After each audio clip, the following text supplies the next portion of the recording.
Okay, yeah, I told him he had to go compare with you on it because we talked about it in the previous meeting. And I said, you need to talk to Chair Mitchell on that one. He said he'd take on those two subjects, he'd take no longer than 5 minutes. And, you know, one of them's about Gilbert's gem of a walking trail that nobody else seems to be able to get. But all right, gentlemen, we're on 3:30. Okay. All right. I don't know who's got the stick, but okay, here we go. Good afternoon, ladies and gentlemen. Welcome to our Tuesday, March the 23rd agenda session. I now call this meeting to order. Could I have a motion on the minutes, please? I'll move. Okay, we have a motion on the floor to approve with a proper second. With no objection from the council, the minutes will stand as recorded. This afternoon in our regular agenda session, we have no ordinances on first or final reading. So we'll move down into resolutions under economic and community development. Madam Clerk, 7A, please.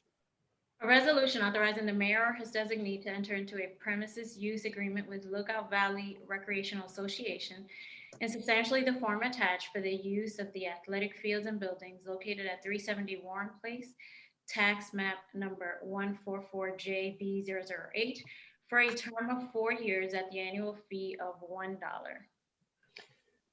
Mr. Attorney, thanks for joining us. Yes, sir. I don't have the link to that. Is this the version that I had asked you to put on? Yes, sir. Maria was adding that. Go ahead. Yes, sir. Can you hear me now? Yes. Okay. Yeah, Maria was adding that. I believe if you're referring to the homeless shelter. No. I'm sorry. We're reading under resolutions 7A, the Lookout Valley Recreation Association agreement. Oh, yes, sir. Yeah, that's the version that you had requested. Thank you. Yes, I just wanted to verify that. Yes, sir. Okay. Madam Clerk, 7B, please. A resolution authorizing the administrator for the Department of Economic and Community Development to award up to $64,000 in home program funding to Tower Construction to assist in the rehabilitation of an affordable two-family rental located at 1308 Buckley Street. Seeing no hands, 7C, please. A resolution authorizing the administrator for the Department of Economic and Community Development to enter into an agreement with the Chattanooga Area Regional Council of Governments for the management of the Environmental Protection Agency Brownfields Revolving Loan Fund for a 2-year term beginning on May 1, 2021. Still no hands. 7D, please. A resolution authorizing the administrator for the Department of Economic and Community Development to extend the current agreement with Brightbridge, Inc. for the management of the Environmental Protection Agency Brownfields Revolving Fund for 30 days beginning on April 1, 2021 and ending on April 30, 2021. Any questions or comments on this one? We did add that. Okay, I'm seeing no hands. 7E, please. A resolution confirming mayor's reappointment of Eddie Holmes to the Chattanooga Housing Authority. Continue. A resolution confirming mayor's reappointments of Katie Ranchmate and Miller to the General Pension Board.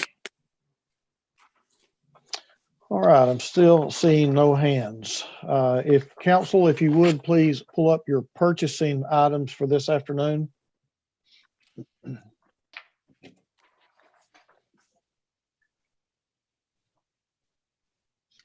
And let me know if you have any questions concerning any purchase item.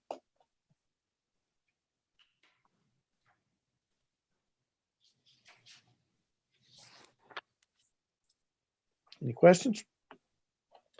All right, as you continue to look, if you would also pull up the March 30th agenda. Let me know if you have any questions there.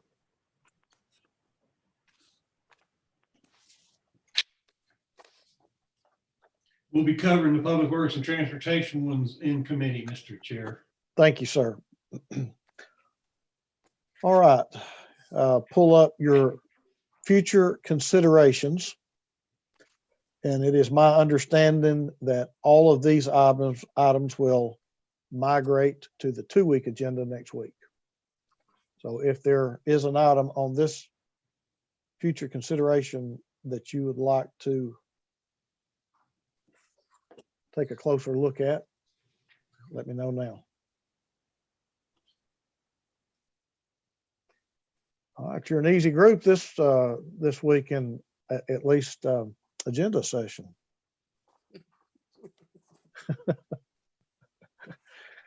All right, departmental reports this afternoon. We are going to hear from ECD. And I did not ask earlier, but I'm going to assume Miss Donna Williams is going to at least start us off. So, Madam Clerk, would you bring in Miss Donna Williams, please?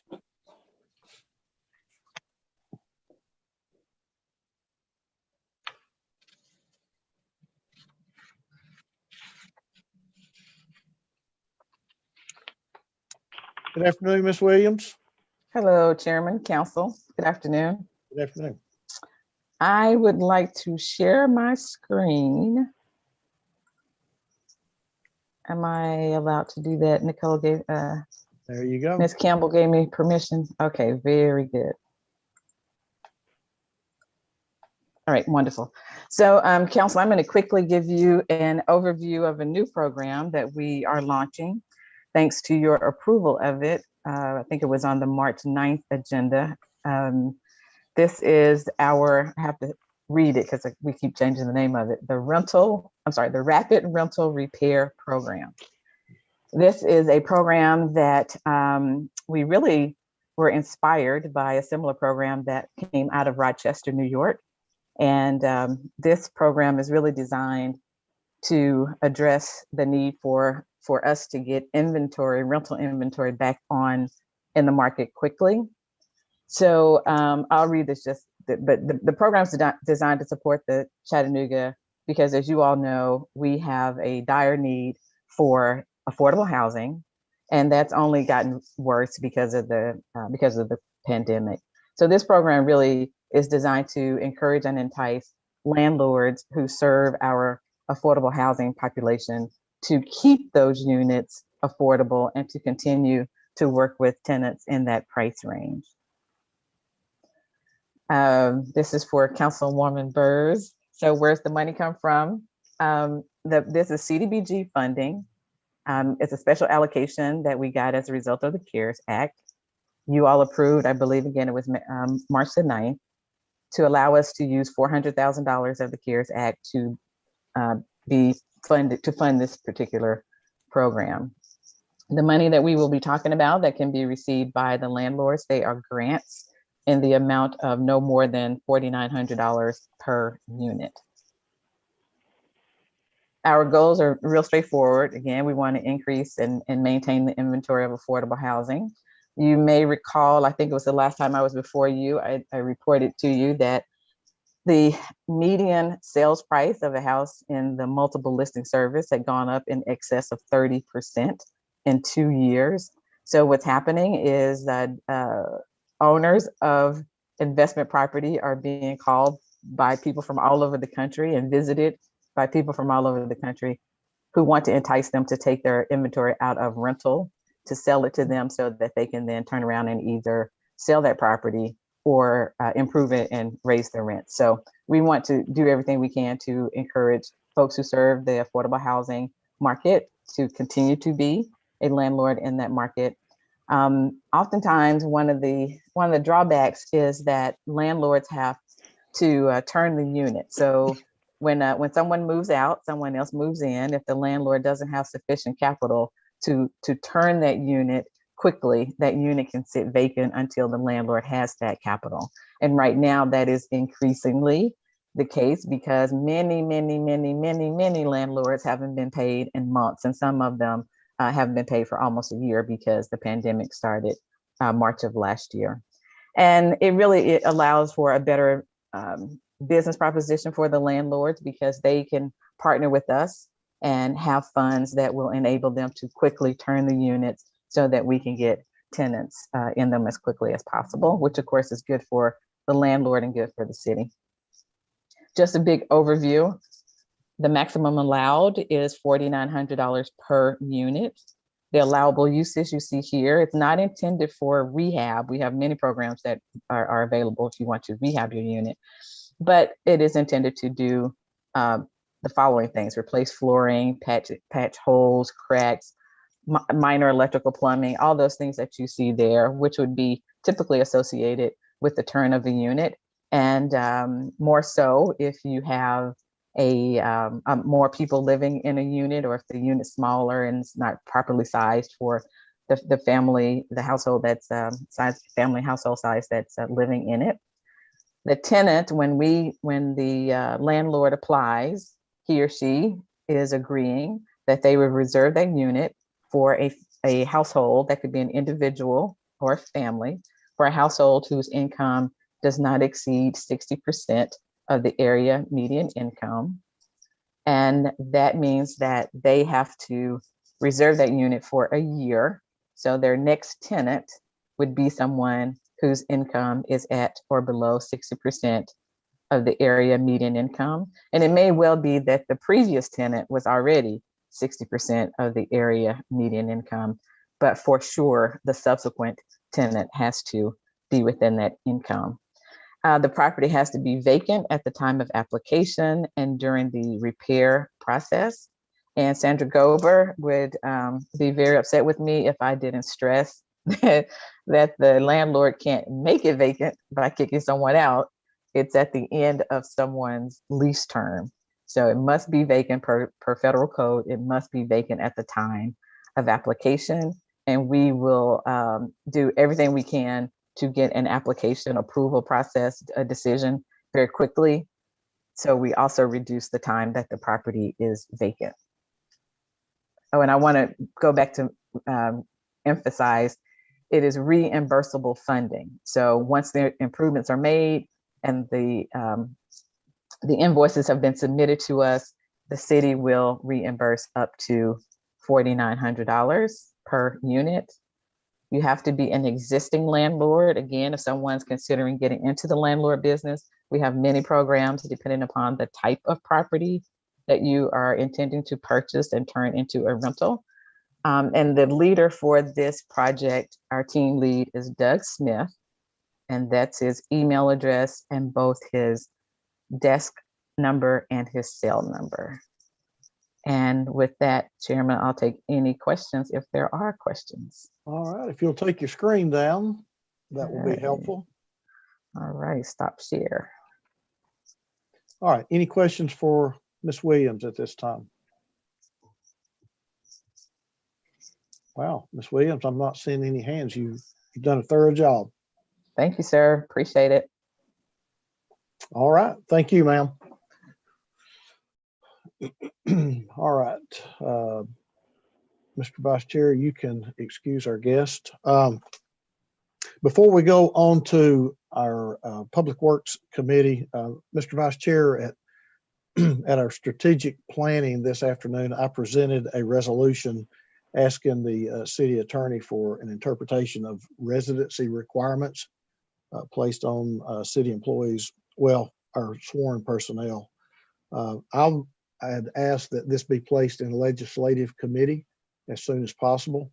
So, sir, whenever you can see to host a legislative committee, I would appreciate you hearing this. I'm happy to do it next week, Mr. Chair.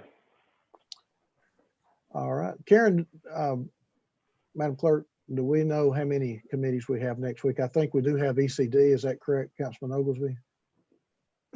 Okay. Any other? We got YFD.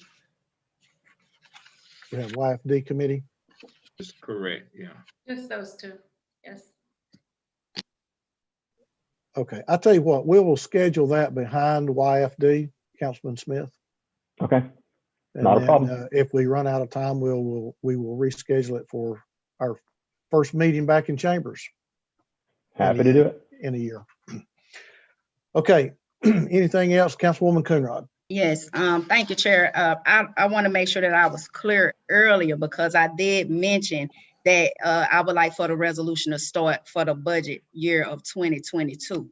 So Phil, if I'm not mistaken, that doesn't require for us to have a budget amendment for a budget that we haven't done yet. So if you don't mind drafting the legislation to reflect that, and then I would also like it to be placed on the agenda for next week. Second, I'll support that with you, Councilwoman. Okay, I'm not sure I understand what we just did. You're wanting what placed on the? So when we talked earlier, see, y'all had done changed my mind about when I wanted it done, and I had mentioned that I wanted to reflect in next year's budget, which is the 2022 budget, 22-23 budget. So I'm not sure if you all were under the impression that I was talking about right now, but I wasn't. So I wanted to make sure that was clear, because we don't need to have a budget amendment. We don't need to make a public notice about it because there's not anything to amend right now. I wanted it to take effect in the following budget. And so we don't have to have a public notice, and we don't have to have a budget amendment, and it doesn't have to be placed in committee. Well, our procedures, any resolution or ordinance that this council presents needs to go through committee Chair, before it gets placed on the agenda. That's just that's our policy and our procedures, Councilwoman. Right, I if you'd like to understand. have it placed in committee, then ask for it to be placed in committee and we'll go forward with it. Chair, with all due respect, we've had prior councils that present legislation, and This is not prior council. This is this council. Right, prior meetings. Let me correct. Policies. Okay, sorry if I could speak. If I could speak without interruption, please. We've had legislation to be introduced and we don't follow that process. I would like for it, once Phil drafts it up, I would like for it to be placed on the agenda. And as previous times that we've done before, as long as we've got a second from another council member, we make that happen. I mean, I don't, it's not my intent to go back and forth with you about the process, because I've seen how we've broken that process time and time again. Ma'am, that is your opinion. I do not remember breaking that process since I've been chair, and I'm going to respectfully ask that this legislation go through committee, just like every other piece of legislation that we bring. Mr. Vice Chair. Thank you, Mr. Chair. Is this, understanding that it would affect next budget, so that's helpful to be clear. If we were to pass this legislation, that is just something that would, I guess, the next administration would be taking into account as they entered the budget process. It wouldn't be, as Councilwoman Coonrod stated, it wouldn't be an amendment because there's no budget in place. So we would be passing legislation now that forces the next administration to take it into account when they're creating the budget. Mr. Chair, I'm not sure. Councilwoman Burrs, I'm sure, is perfectly suited to answer that question. Let's do this. Hold on. We're getting sideways, and this is not on the agenda. I mentioned at strategic planning that I was going to ask the vice chair to place this item in committee because he was not there at 3:30. Councilwoman, present your legislation and let's go forward from there. Councilman Mitchell. Well, I'll be, well, no, I guess I won't. You've already made a ruling, Mr. Chair. I'm going to move on to what my question was, even though I have questions about what just went on. But I'm going to let that go for now. I should have said something in the strategic planning meeting, but I would just real quickly like to get an update from our attorney on the changes that we have asked for in the HEB or ATH board, whatever you want to call it, and the IDB board.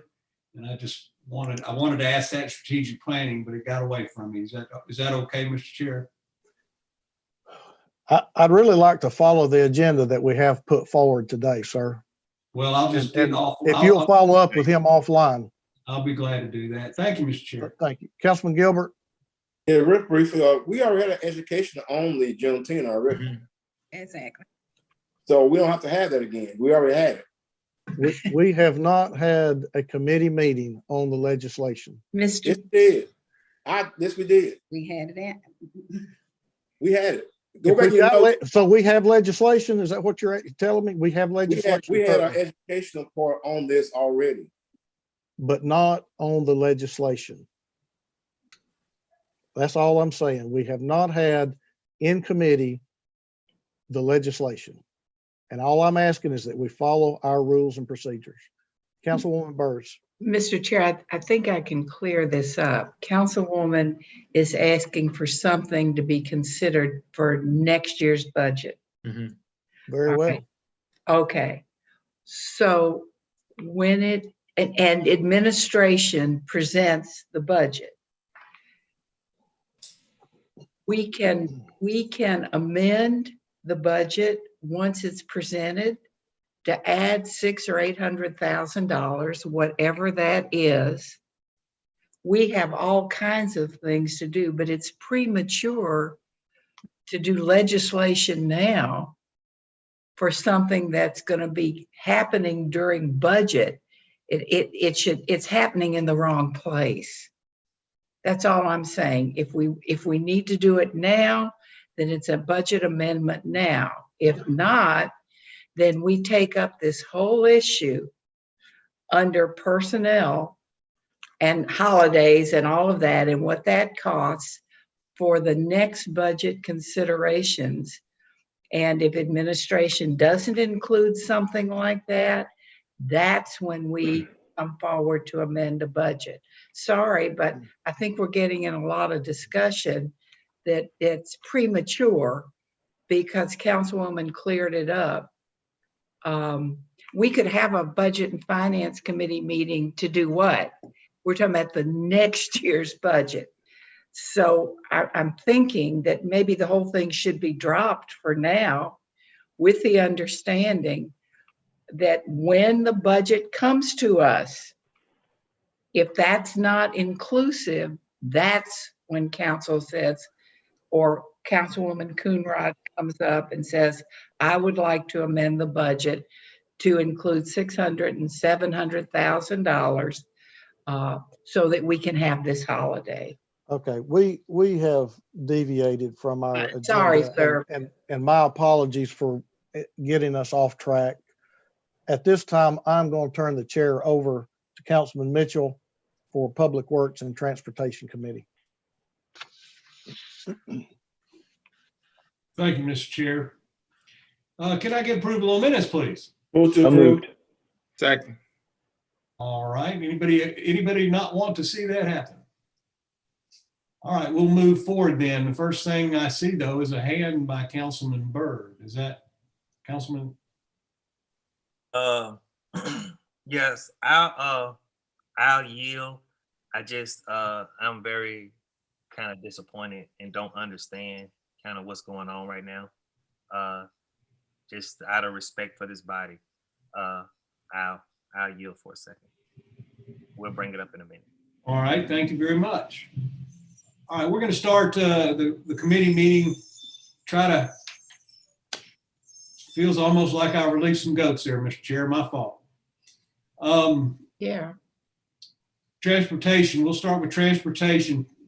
And could you please bring Mr. Bailey in?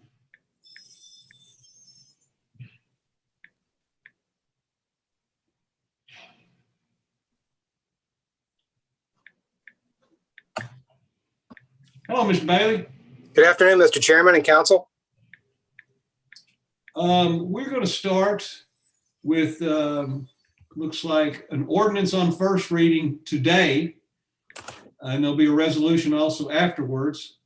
But could I ask the clerk to read 6B, please? An ordinance to amend Chattanooga City Code, Part 2, Chapter 24, Article 14, Section 24502, relating to speed on through streets. All right, Mr. Bailey, I think you owe us a little bit of a presentation on this. Yes, sir. I have more background information on this initiative. I've spoken, I believe, with maybe not all of you whose whose districts have these streets, but I certainly almost all of you. If I haven't, that was my error, but I've tried to reach out to individual council persons who have streets on this list. This is the result of a couple of things.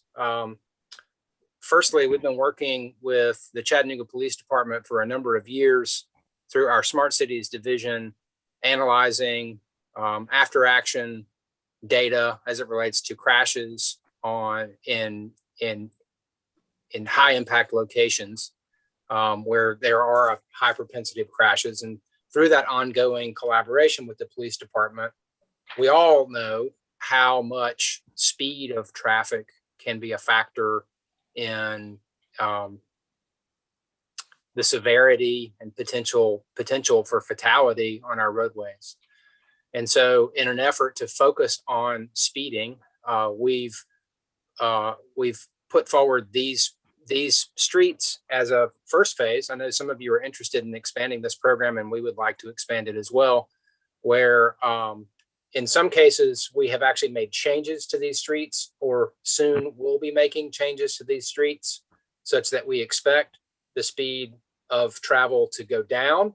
And in other locations, we are working with the police department to communicate and advocate for drivers going more slowly on these streets. And we're starting with an awareness of the speed limit by lowering the speed limit on a couple of targeted streets, not a couple, the ones that you see in front of you. I recognize from some conversations with some of you, as well as the police, that this doesn't solve all of our problems. I know that we have a lot of problems with speed of traffic throughout the city, but we think creating some focus around this and doing it collaboratively with the police is a really positive first step. So with that, I'm happy to take questions about this proposed ordinance.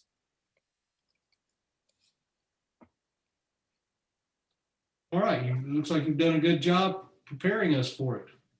I see no questions. All right, well, then we'll move on to resolution. Please read 7J. A resolution authorizing the mayor or his designee to enter into an agreement for utility construction and relocation as part of a 3rd and 4th Street project with the Electric Power Board of Chattanooga, substantially the form attached, with the city's contribution of 50% of the total cost not to exceed $1 million.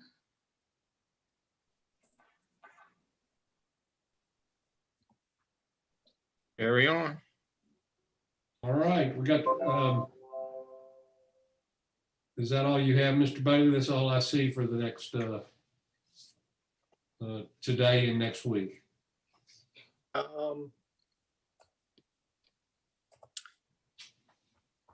I am looking, I thought there was one other item, but I think it's. I did too, but I can't find it. Perhaps it's. Oh, well, there was one other item, but Public Works is bringing it forward. We were sharing in that responsibility. So I think that's probably the one that I was thinking of. Okay. All right, does anybody have any questions for Mr. Bailey before we let him go? Mr. Chair, is he gonna have an opportunity to speak at the end about the projects we had talked about earlier with the Riverwalk or anything like that? Sure. If he, Mr. Bailey, would you like to say a few words about that? I'd be delighted, Mr. Chairman. Maybe that's what we were thinking of. I think it was. I did prepare a short presentation that I will attempt to, let's see here. Let me share my screen. I hope I have that capability.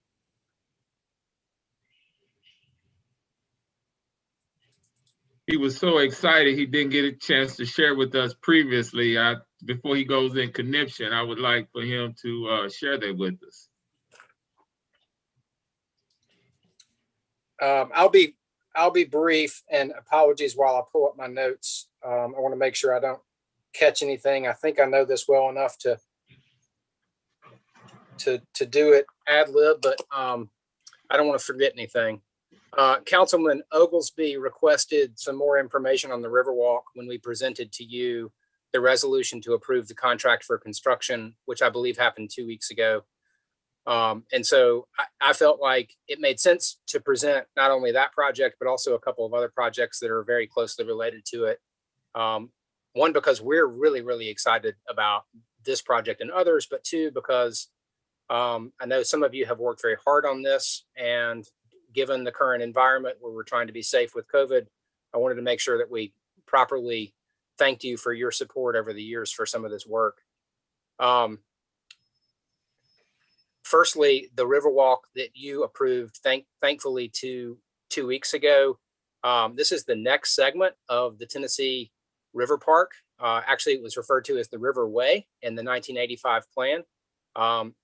It continues to build on a plan. I think it's useful to talk about how long these things take and how important it is that we plan for a future that goes beyond 5, 10, 20 years. We're still working from this plan and really excited to finally continue the Riverwalk to the incline. This is a photoshopped rendering that we did in-house. We have a small amount of design capacity in our department, and I'm very thankful that sometimes when we need a rendering, we're able to produce one. This is what the St. Elmo area would look like when the Riverwalk is complete. At the location of the incline, you can see the map on the right. I'm sure that you are all familiar with the current Riverwalk that ends at Middle Street near Watson Street and West 32nd. Our project, which is funded partly by federal grants and partly by your support with local funding over a couple of fiscal years, we'll build out a Riverwalk quality trail that will be built in the same way with the same character, the same lighting details and concrete details as the rest of the Riverwalk system on street all the way to the incline. You may all remember back in 2014, we built the Virginia Avenue Greenway, which is very popular as a way to move around in the St. Elmo neighborhood. And we purposefully continued the Virginia Avenue Greenway by widening the sidewalk all the way to the incline for the purpose of connecting that neighborhood to the Riverwalk.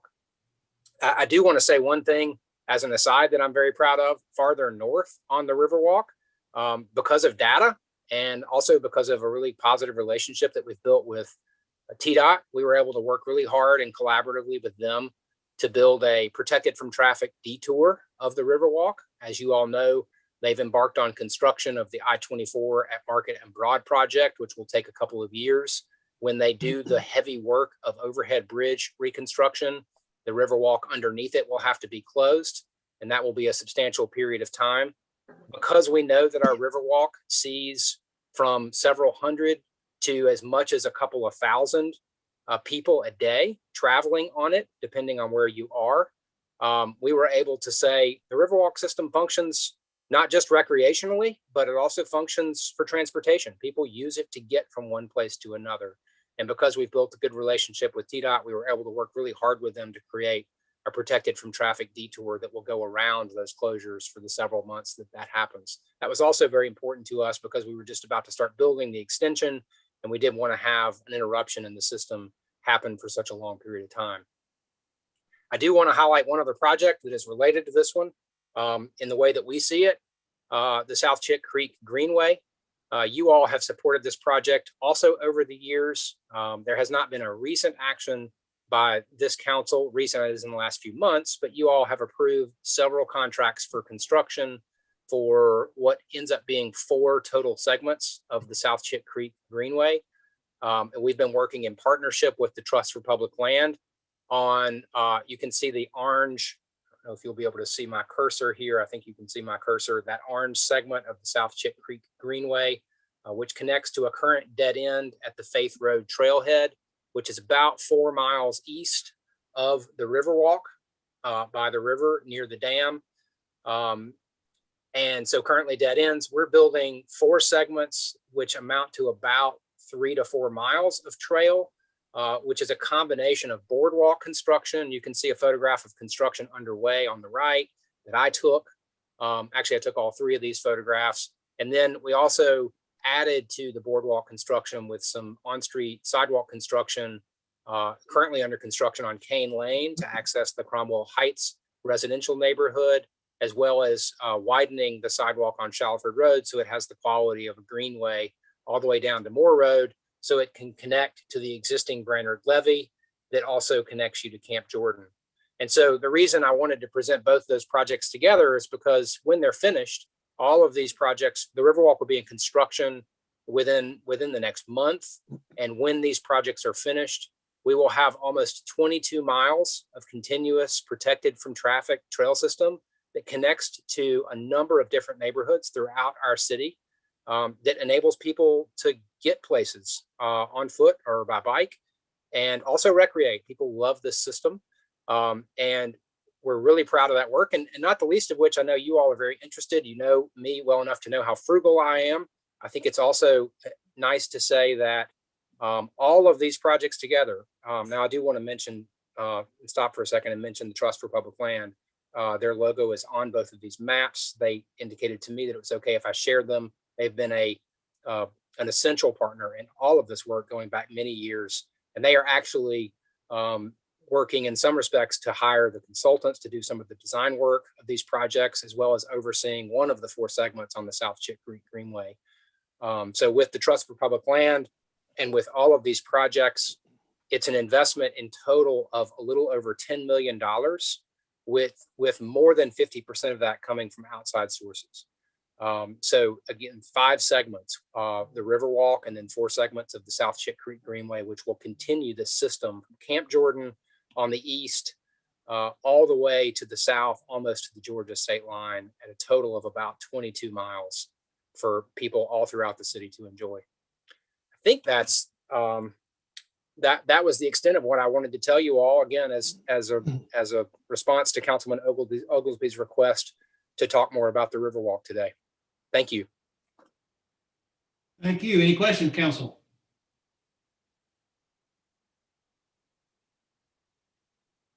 Councilman Gilbert, I thought we'd see a hand. Go ahead. Thank you, Blight, for all the hard work you have done for the South Check, and then also provide an opportunity to go all the way to the mountain for as the Riverwalk. So it's an opportunity for us to start looking at other activities in that area that we have relays or some things that will attract people to Chattanooga for us by nature or by the river. So I really appreciate it. Thank you, sir. And I know you've been advocating for all these projects for a long time.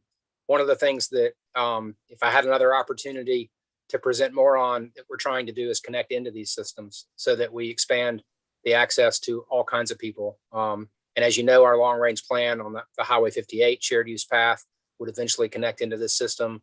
And there's other pieces that we're trying to connect into the system as well throughout the city. I appreciate it. Thank you. Thank you. Don't hate Jeff. It's true. I mean, it's you can't say anything but outstanding. I mean, I can remember from the beginning, and 22 miles. Do you know off the top of your head how many more miles? Let's take a look at this map on the left.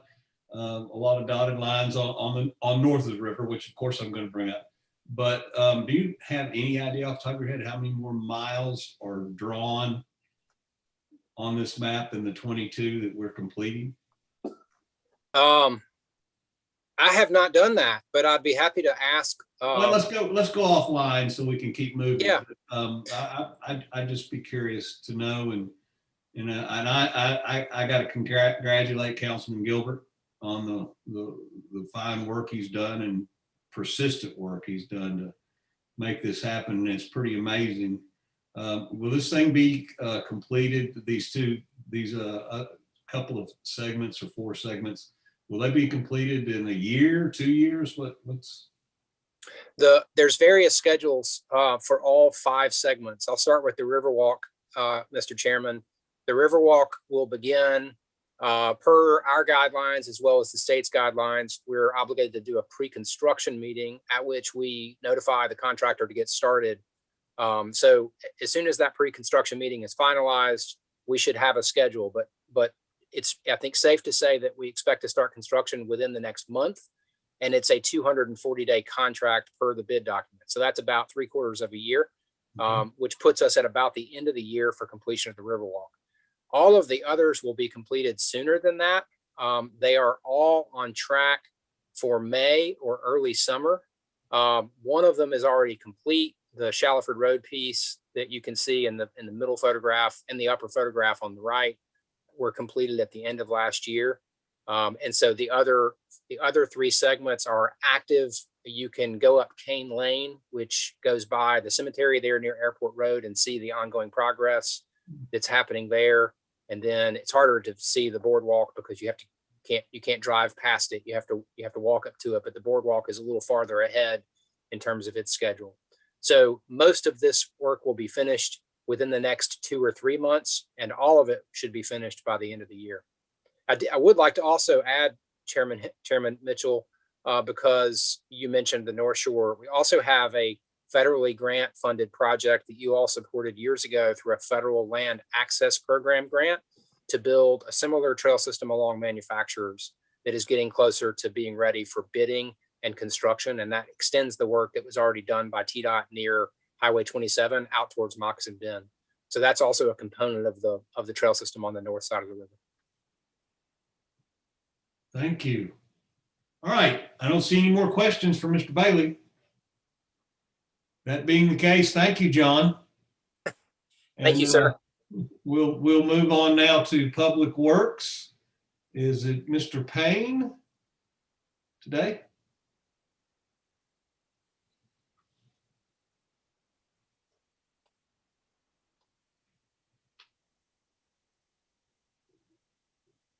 Looks like it. Good afternoon, Council. Hello, Bill. How you doing? Doing well. How are you? Any opening statements? No, sir. Not unless it's supposed to be my last will and testament. As long as that's not what you're asking for, I'm okay. No, sir. Wouldn't do that. All right, then we'll start. Well, we actually start with ordinances on final reading. So we heard that and voted on it last week. So I think, is everybody okay with 5A and B? Don't see any hands. Okay, we'll move on. Ordinance on first reading. Please read 6A. An ordinance closing and abandoning a sanitary sewer easement located in the 400 block of Druid Lane, 405, 407, 411, 415, 419, and 423, as detailed on the attached map. I see no questions. This is in District 2. I think I'm good to go. So we'll move on to resolutions this week. 7G, please. A resolution authorizing the administrator for the Department of Public Works to approve change order number 1 final for Dusty Greer Roofing, Inc.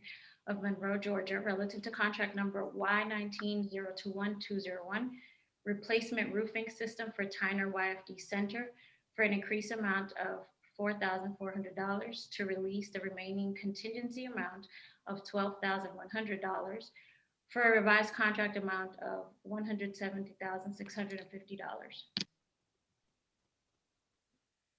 Okay, let's go to 7H, please.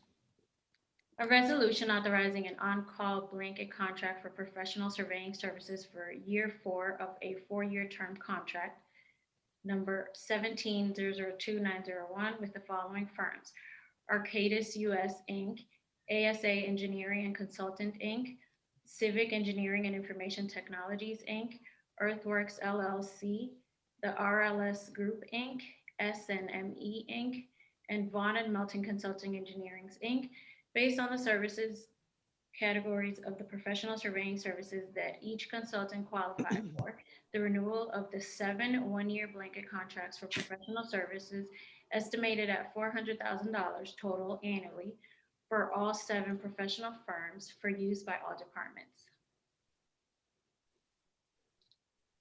All right, 7I, please. A resolution authorizing payment to TVA for administrative costs relative to the pending acquisition of tax parcel number 128BC006 for a new law enforcement training center to replace the current facility slated for eventual transfer to the U.S. Park Service to become part of the Moccasin Bend National Archaeological District for an amount not to exceed $100,000. Councilman Gilbert. Thank you, Chair. Mr. Payne, can you briefly explain this? And also, I would like for you to do it also at 6, just in case people get tuned in at 6 o'clock so they understand what we voted on. Because somewhat of come controversy about it, but we're not voting on the firing range. We're basically we are voting on paying someone money that we owe. Yes, sir. That's correct. And I know last week there was a question about it, and I believe Chief Roddy has some information as well if you need additional information. But this resolution is authorizing payment to TVA for their due diligence activities. The city about 1 year ago had submitted a request for this property for the potential location of a firing range to be constructed on this site, and TVA's process requires that there be some due diligence activities, and those cost of that is borne by the applicant, in this case the city, on behalf of the city and county as a joint project.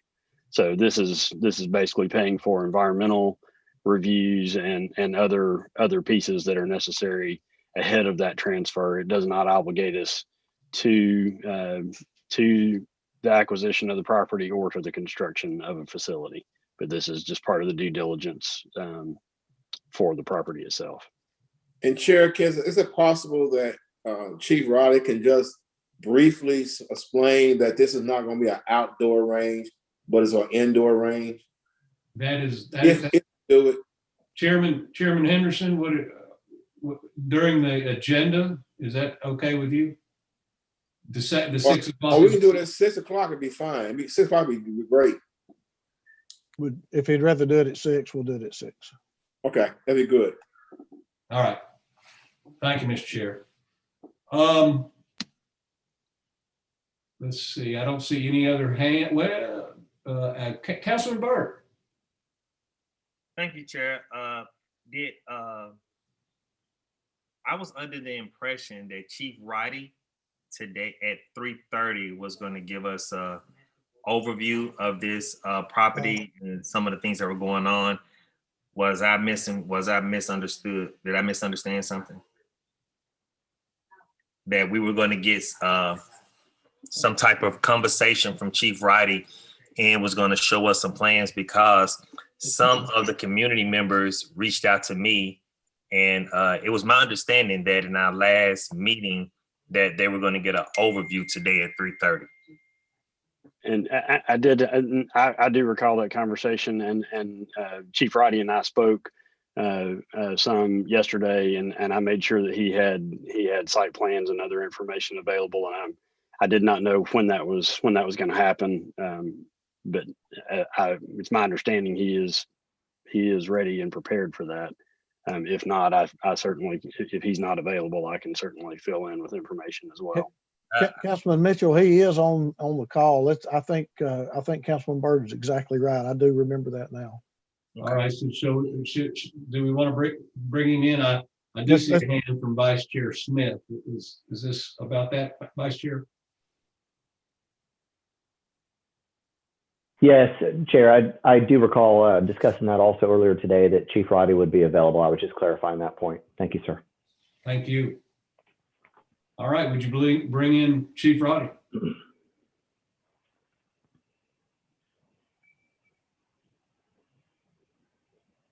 Hello, Chief. Hello, Council. How are we? We're pretty good. Good to see you. All right, so Councilman Gilbert, would you like to ask the question of Chief Roddy, or would Councilman Byrd? Either way, I think Councilman Byrd is correct that Chief Roddy, we just need a brief explanation or show a site plan, because a lot of people are still concerned. And I believe what you said last week, if you could explain it again and show some diagram that people feel more comfortable. Absolutely, sir. Standing ready too. I will go ahead and share screen if that's okay with council.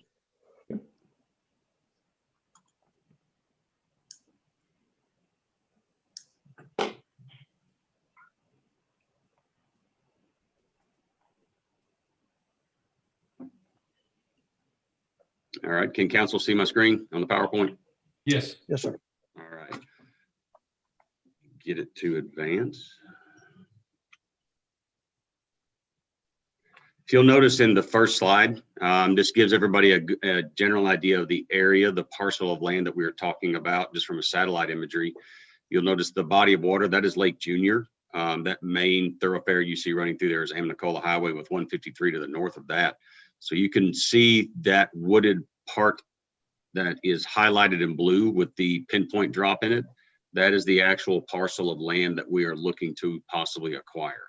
So you can see it does not extend all the way back. It does cut short. You can see where it does have some proximity on, as you can see from the east end or south end of that, depending upon your articulation to it, where it stops and how much of a standoff you have between some of the neighboring areas and how close it sits to Amnicola. To give you an idea of the site plan, and I do apologize, it's hard to get some of these images that are designed to be viewed in 3 and 4 foot maps, if you will, from an architect, but I'll try and walk through what can't be seen because it may have blurred out. As you can see between the two areas, they practically mirror each other in shape and size, and you can see where it's laid out. Looking in the corresponding circles with numbers, you see that number 1 located in the upper left part of the photograph and number 2 in the lower right part of the photograph are CPD and Hamilton County Sheriff's Office entry points. We thought it best to have those 2 as standalone in case for some reason there is a separate repair item. It's not everybody coming and going through one gate. We can take care of maintenance those relative to the individual agencies. Moving up into the structure, you see the number 3 area. That is our explosive ordnance disposal and canine training area. It'll hold offices, storage area, training pavilion.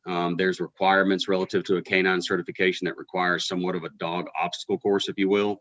All that will be constructed in that area. Relative to the EOD, it is a storage and training area as well. Our bomb squad comes with a significant amount of equipment necessary to respond to their calls. This would give them the ability to stage it, keep it ready, maintenance, that type of operation will go on inside this structure. Also with our canine officers being full-time officers, this is where they would house their training supplies, their equipment, dog food, everything that they need to not only maintain their training schedules, but the animals as well. Continuing up the road, as you see through a small roundabout in front of that blue area in the upper left, if you continue around, you then come to what would be a right-hand turn, taking you, as you can tell from the graduated lines on the topographical layout. Coming up the hill, you see numbers 4 and 5.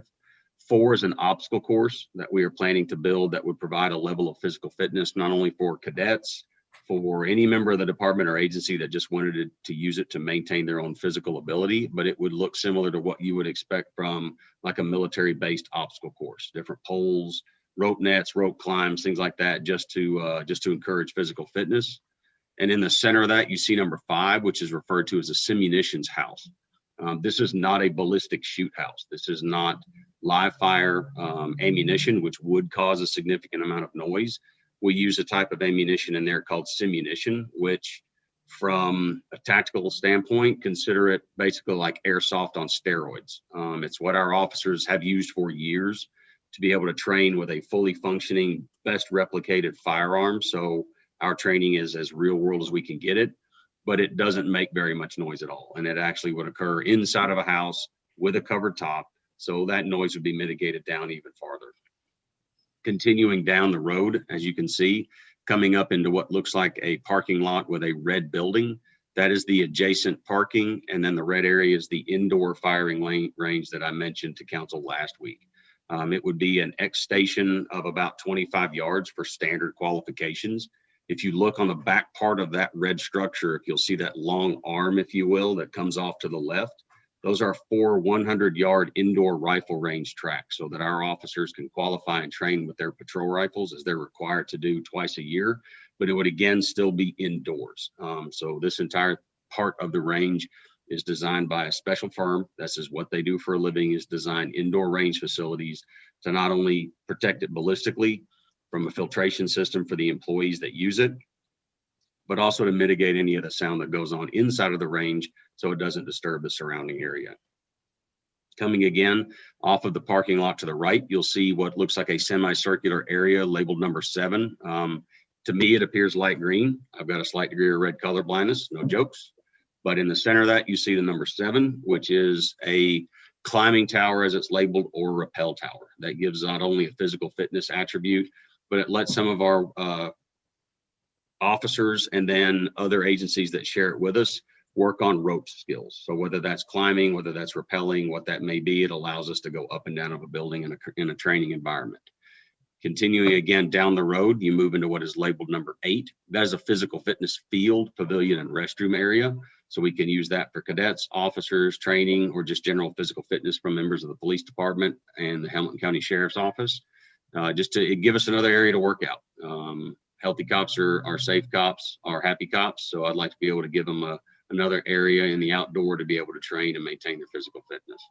And then continuing again down that stretch is additional parking. And then you get into what is labeled as number 9, which is that emergency vehicle operation course that I mentioned, where we're required our officers complete a coned EVOC course in annual in-service every year. So this would give us the ability to do that. Currently, we use off-site locations out at Enterprise, which we're very grateful to be able to use that. But I don't like having to rely on outside resources in perpetuity, and this would give us the ability to design and set up our emergency vehicle operation course certification every year in the same spot, and providing just some stability to how that training runs. And that carries us back down to the other entrance/exit that you see on your screen. So I hope that answers as many questions as I could, and I stand ready to answer any more. Okay, do we want to leave the screen up or do we want to pull it down for questions? Does anyone have any questions? I don't see any. Well, yes, okay, Councilman Byrd. Thank you. I need to get quick on the draw. Thank you, Chief Roddy. This right here, I get you answered the fact that this is all an indoor range.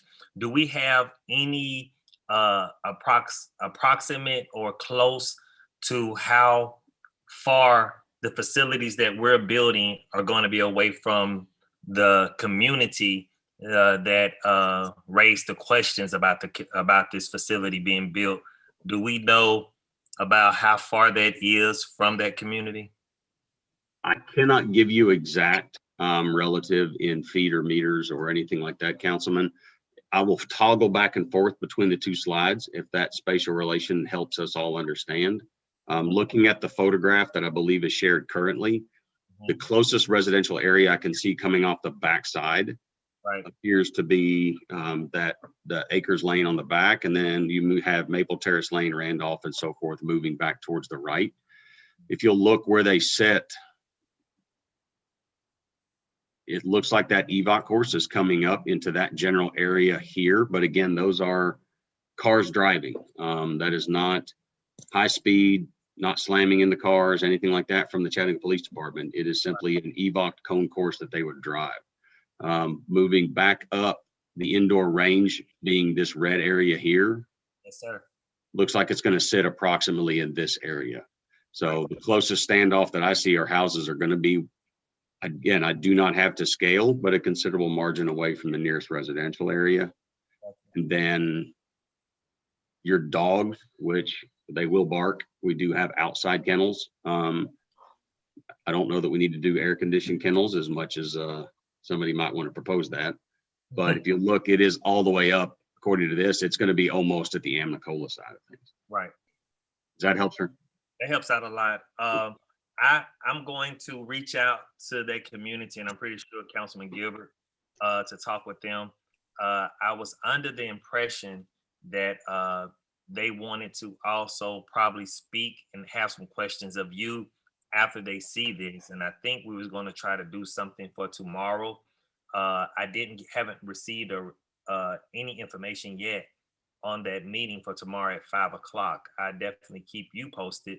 But if something was to come up, I'll reach out to you after converting with them and Councilman Gilbert.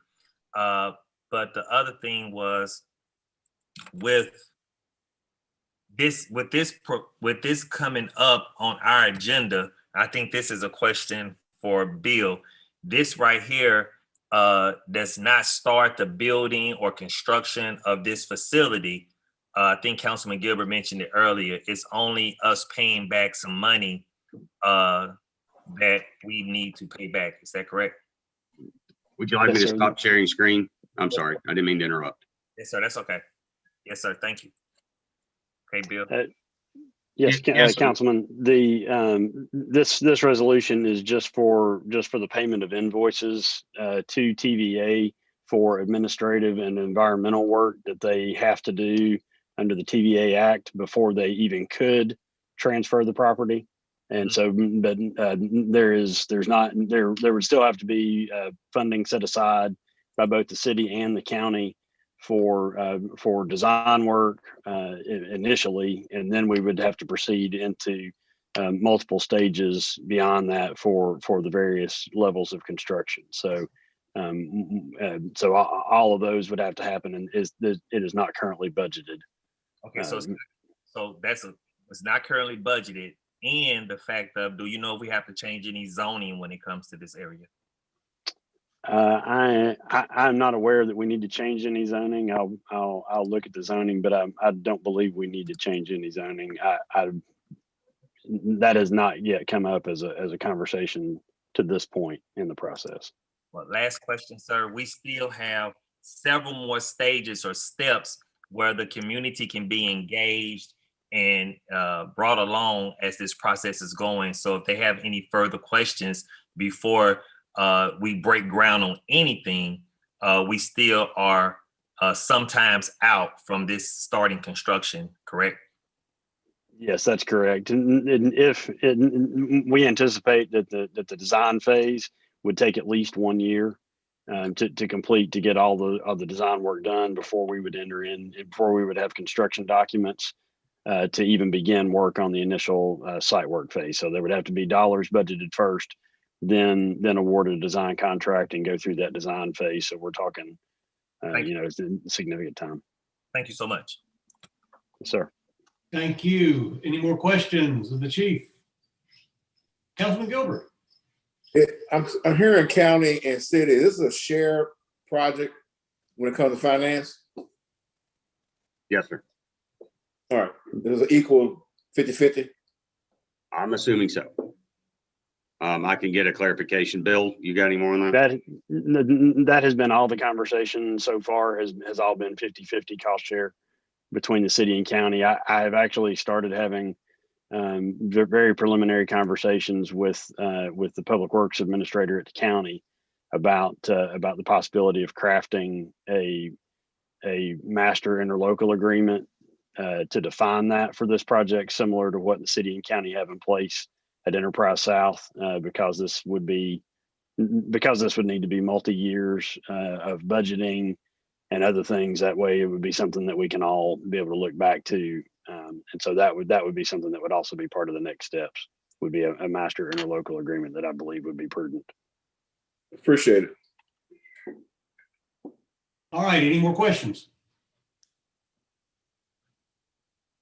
Thank you so much, Chief. Thank you, Council. Please excuse our chief. All right, so now we're going to move on to next week, and we start with a couple of ordinances on first reading. Would you please read 6B? An ordinance amending Chattanooga City Code, Part 2, Chapter 31, by adding a new section 31-324.3, vegetative planting requirements when steep slopes are disturbed, a new section 31-324.4, steep slope vegetation policy and planting requirements, and a new section 31-324.5, incentives for preservation of existing trees. I believe I'm going to get her to read, and then the next one, and then we can have a discussion. Please read C. An ordinance amending Chattanooga City Code, Part 2, Chapter 31, Article 8, Division 8, Section 31-365, hearing procedure, judicial review to provide the authority for the Stormwater Regulations Board to prohibit the issuance of additional land disturbance permits after notice and hearing by the Stormwater Regulations Board when civil penalties are not paid to the city of Chattanooga. Councilman Henderson. Thank you, Mr. Chair.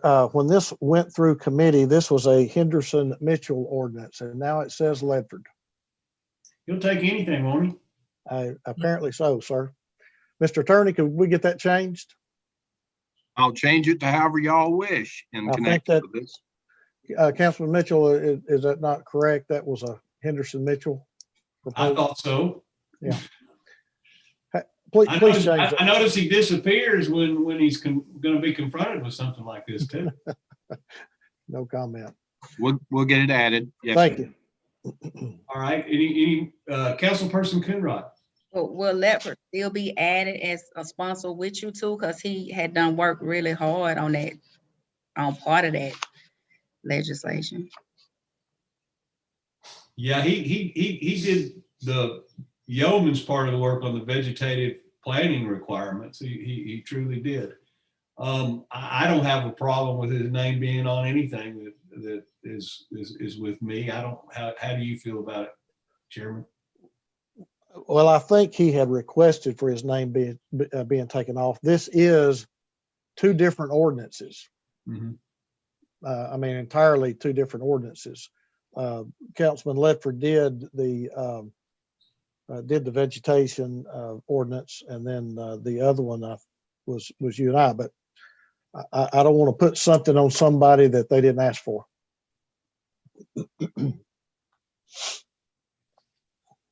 All right, then please make C Chairman Henderson and myself, and B would stay Councilman Ledford's.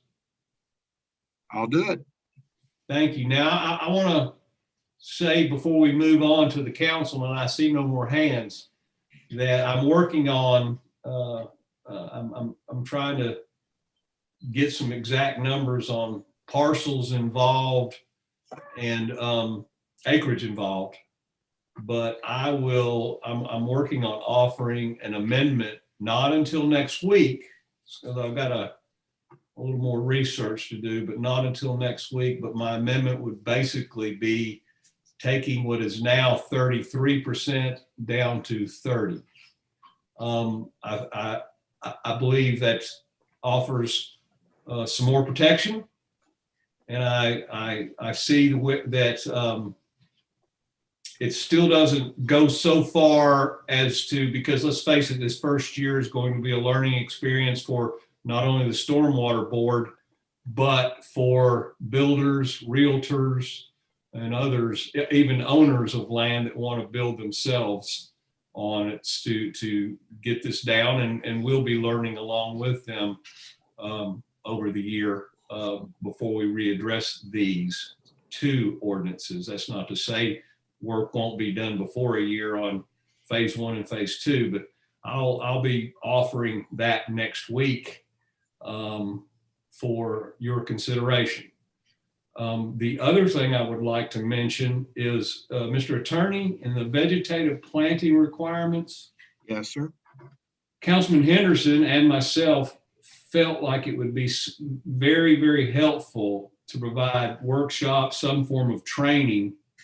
Again, not only for the Stormwater Board, who has requested this, workshops or training on both ordinances, but also for builders, or let's say organizations that have memberships that are builders. Again, realtors, as you have mentioned, are going to be quite an important part of this also. So is there anything in writing in either one of these ordinances that mentions that and commits the council to providing that, like we had talked about? Jeremy Swilley is going to head up and figure out what the training should look like. But we've mentioned that if he needs outside resources for that, then the council would be able to pay for that. Is there anything in writing in either one of these that mentions that? And I'll yield to Councilman Henderson if he wants to add to that question. That normally would be part of your policies, but you have a key objectives section in the ordinance, and we can add that if you would like to have that as next paragraph 9. What do you think, partner? I think it needs to be added. I would second that motion. Okay. Yeah, could you please do that and then have it ready for us for voting next week? Yes, sir. Would like to see it before the vote, obviously. As soon as you can get it to us, that'd be great. Sure. As a council. Yeah, yes, sir. I've got a few things, but I'll get you some. Well, let's see if we can find a few more before we're done. Yes. All right, we'll move, if I don't see any other hands, let's move on to resolutions next week. Please read 7F. A resolution authorizing the administrator for the Department of Public Works to enter into year 5 of a possible 5-year agreement with Material Matters, Inc. for professional services related to the biosolids data management system and all services listed therein for an amount not to exceed $55,750. 7G, please. A resolution adopting a memorandum of understanding between the City of Chattanooga and the Young Men's Christian Association of Metropolitan Chattanooga in substantially the form attached to establish a basis for reimbursement of utilities and personal expenses incurred by the YMCA in support of the city's volunteer emergency response and debris removal work in connection with the April 2020 tornado event DR 4541. H, please. A resolution authorizing the City of Chattanooga to reimburse the City of Knoxville for $48,631.94 of mutual aid expenses incurred during the April 2020 tornado event DR 4541. I. A resolution to amend resolution number 306007 to increase the annual not to exceed amount by an additional $400,000 for a revised not to exceed amount of $700,000 for the remainder of year 3 of a 4-year term for the on-call blanket contracts for structural engineering services, contract number E18008101.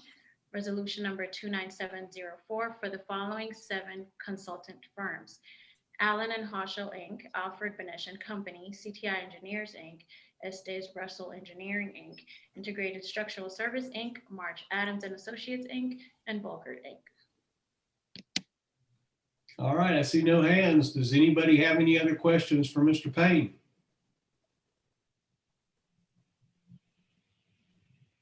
Well, if not, Mr. Chair, I think that concludes the Public Works and Transportation meeting for today, so I'll turn it back to you. Thank you, sir. I'm going to go back to Councilman Byrd. I think he had a question before we got into Public Works.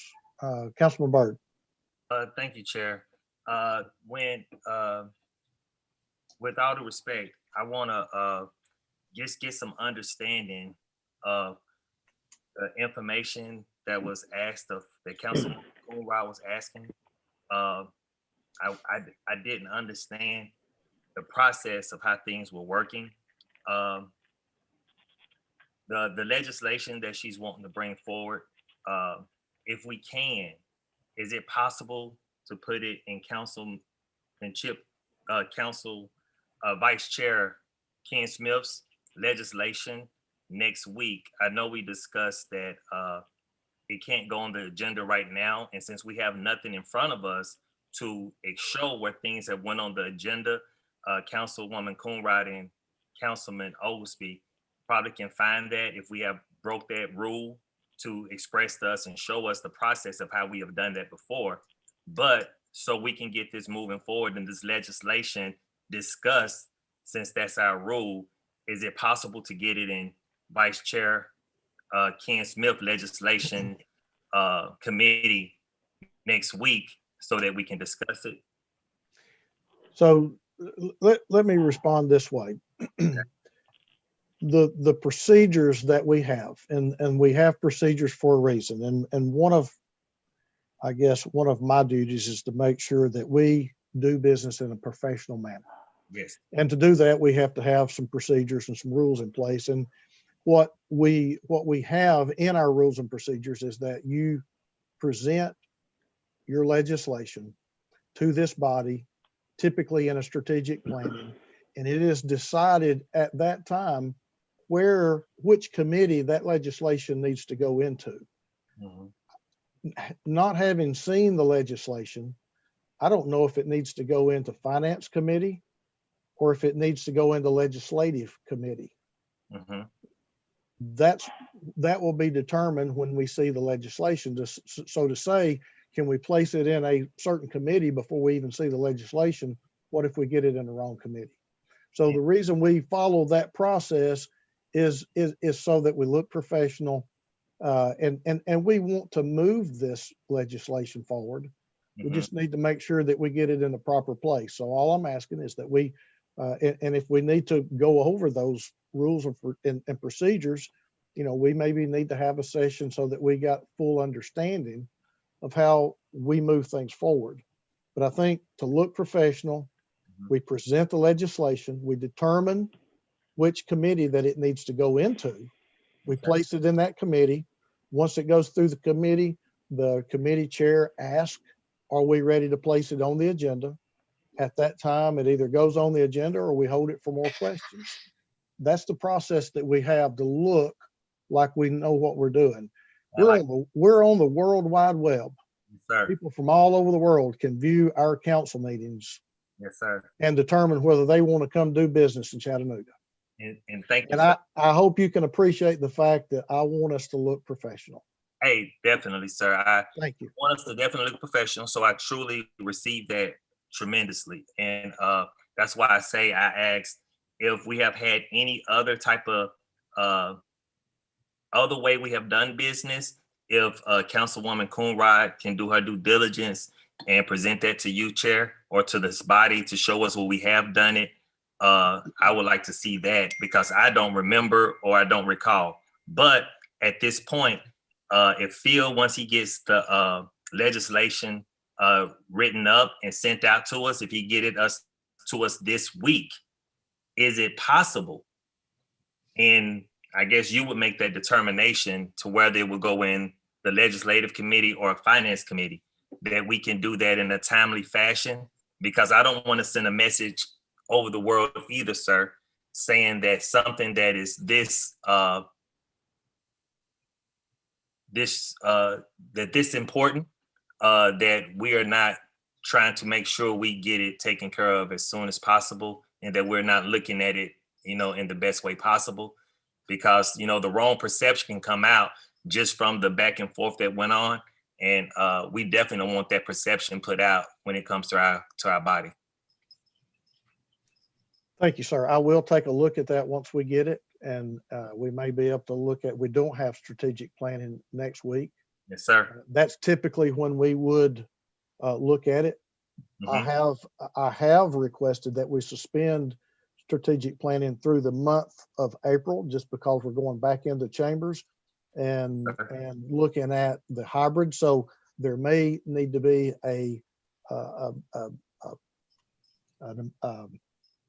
on our agenda, an agenda item that would address legislation that needs to be brought to this council during this time until we can get back to strategic planning.